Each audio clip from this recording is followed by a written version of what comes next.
We are on scene tonight with helicopter, body cam, and dash cam video from the Marion County, Florida Sheriff's Department showing the dangers that law enforcement face every day. Deputies tried to stop a 17-year-old male and an 18-year-old woman who carjacked a driver and stole a Ford Fusion at a gas station. Deputies were able to use the tracking device on the car and followed the suspects to a second gas station. As they tried to box in the stolen car, the driver crawled over the woman and out of the passenger door. Hey, what's the car? Jumping a privacy fence, past the camper, still southbound. He's over by the gas pumps for the diesel. And the suspect ran around the gas station, was watched the whole time from the ground and the air as deputies closed in on him at gunpoint. The suspect got onto the ground and eventually surrendered. Don't move! Vehicles in the parking lot. Vehicles in the parking lot.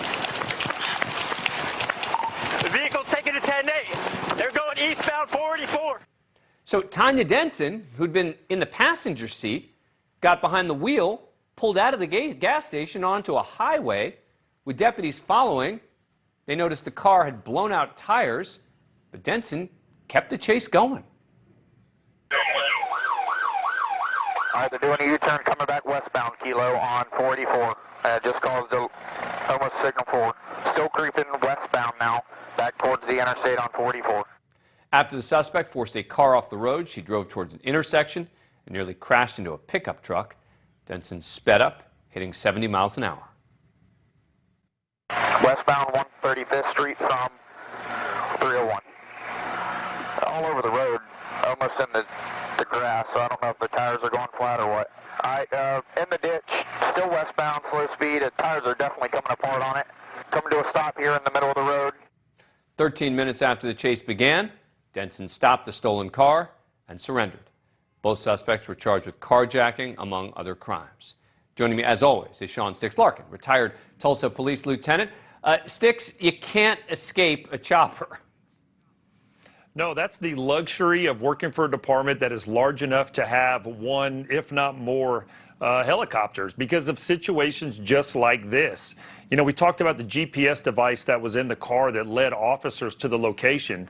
But before the officers even moved in to try to take the suspects into custody or conduct a traffic stop, the helicopter's already overhead directing the officers the exact movements of the suspect at all times. Because typically, if they didn't have a chopper, right, they've got one suspect who's running, they've got another who's going in a vehicle, and that could make it tricky in terms of following both of them.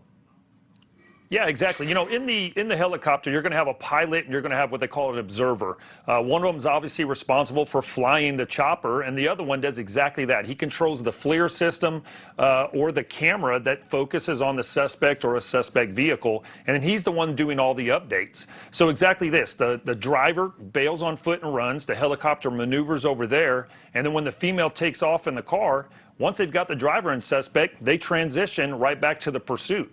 I also want to talk about the pursuit policy. Here in Tulsa, and obviously they had it there in Marion County, one of the things you want to do with the police helicopter is when they're overhead and locked in on a suspect vehicle, it allows the officers to cut their lights and back off. And the hope of that is that the suspect will think the police are no longer following them, so they'll slow down and eventually bail out on foot, or then the helicopter goes back to the beginning and directs everybody back into the suspect. So it gives them a huge tactical advantage. But as you point out, absolutely, it's just a resource question, right, in terms of who has the money to have it?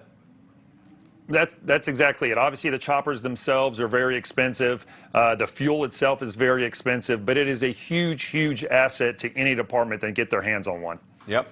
It is not about defunding. It is about funding. Sean Larkin. All about that. Thank you. Appreciate it as always. Thank you for watching. Click the red subscribe button below so you can get more of NewsNation's fact-driven, unbiased coverage.